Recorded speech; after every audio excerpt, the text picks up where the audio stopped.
Hello, this is Professor James Strickler, and this is a course in American government. This lesson is from Unit 6, concerning interest groups and political parties, and this is Lesson 2, about interest groups. In this lesson, you'll learn about social movements, about social groups, about interest groups, and about special interest groups. There have been many movements in American history, mass political movements, we could call them, such as the movement to secure women the right to vote, or the movement to outlaw alcohol called Prohibition. These social movements can be defined as broad-based trends in society that are trying to somehow change society, that are led by political activists but have no overarching organization. In other words, they sort of haphazardly happen. There can be a group here, a group there that are all trying to work for roughly the same thing. And you add them up together and there's a broad-based movement in society to make changes. Please don't mistake those social movements for interest groups, which is the real topic of this lesson and lessons to come. Social movements may involve interest groups, but they are not the interest groups themselves. And interest groups can operate even without social movements building up around them. To understand what interest groups really are, we need to first define what social groups are. Social groups are sort of informal organizations, or perhaps formal organizations, of people with some sort of common interest that they want to pursue.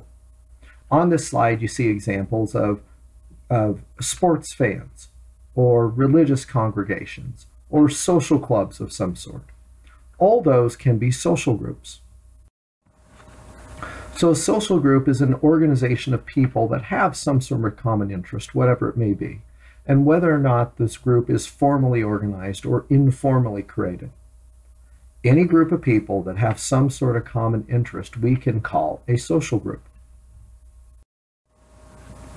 Interest groups are a associated structure, similar to social groups. As a matter of fact, they may grow out of social groups, but they have an important difference from social groups.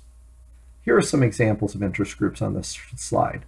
The National Rifle Association, the Chamber of Commerce, the AARP, in other words, the National Association of Retired Persons, and the American Medical Association. Each of these involves groups of people that have some sort of common interest, just like the social groups I talked about on the previous slide. National Rifle Association, it's people that have an interest in firearms. Chamber of Commerce, people that have an interest in small business. AARP, retired Americans. American Medical Association, doctors. Each of these is a group of people with some sort of common thing in their lives that they're all interested in.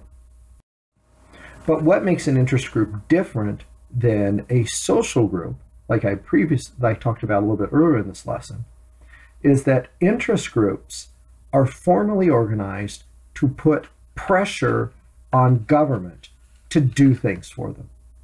That's what makes an interest group an interest group, rather than just a social group. And so the social movements that I talked about at the beginning of this lesson are oftentimes created from collections of interest groups trying to press the government or society in general to change in ways that those groups want. So a social group, which I talked about a moment ago, is a group of people who have some sort of common interest.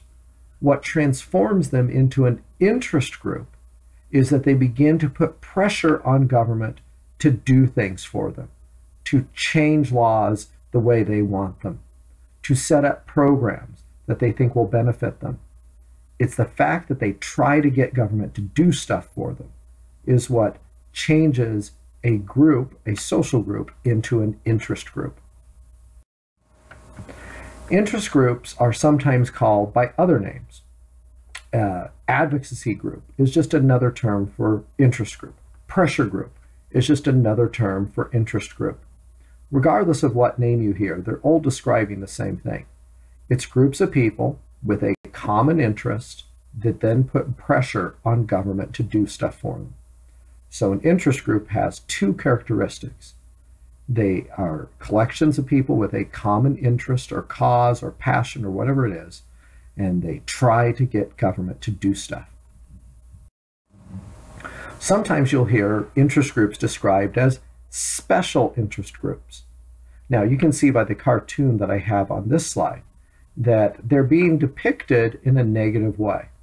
Here, essentially, you have interest groups using money to buy the allegiance of politicians from both political parties being depicted here.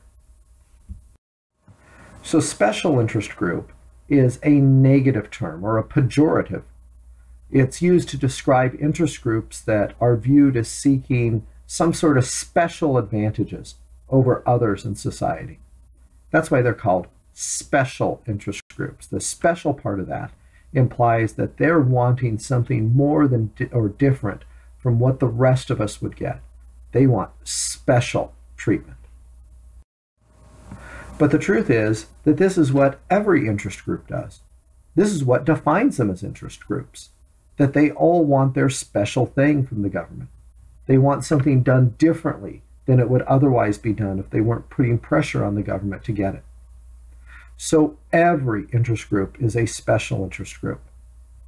So with that in mind, you should realize that the reason that you will hear some groups described as special interest groups isn't because they're actually different from other interest groups. It's because the person speaking of them has a negative opinion about them. So keep that in mind as you pay more attention, hopefully after this course, to politics being discussed in the news. And you will see that sometimes politicians and reporters refer to some interest groups simply as interest groups, and they refer to others as special interest groups. By attaching that little tag special onto the name, they're letting you know in a way that they disapprove of that group, and they want you to disapprove of it also.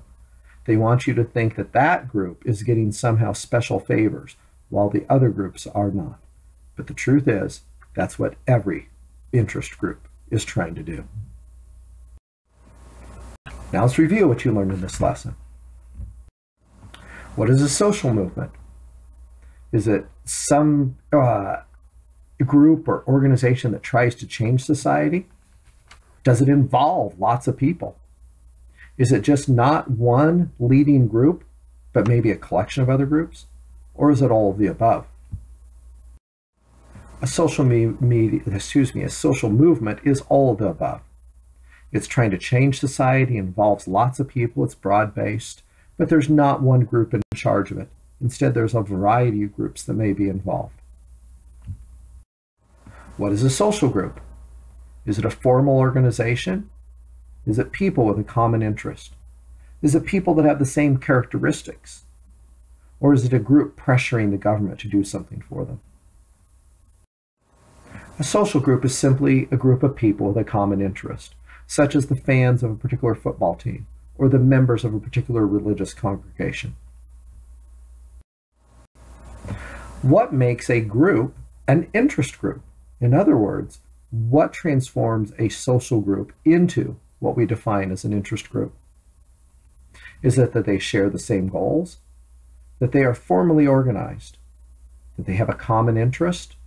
Or that they pressure the government?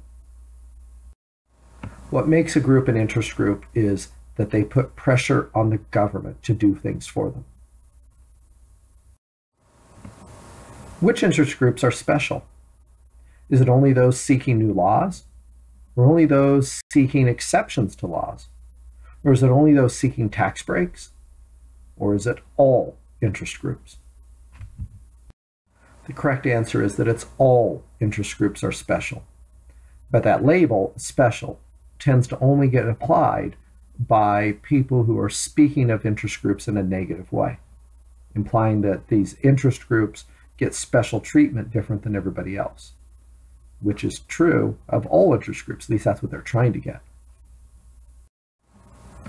That completes lesson 2. The next lesson from unit 6 will be lesson 3 about the idea of pluralism.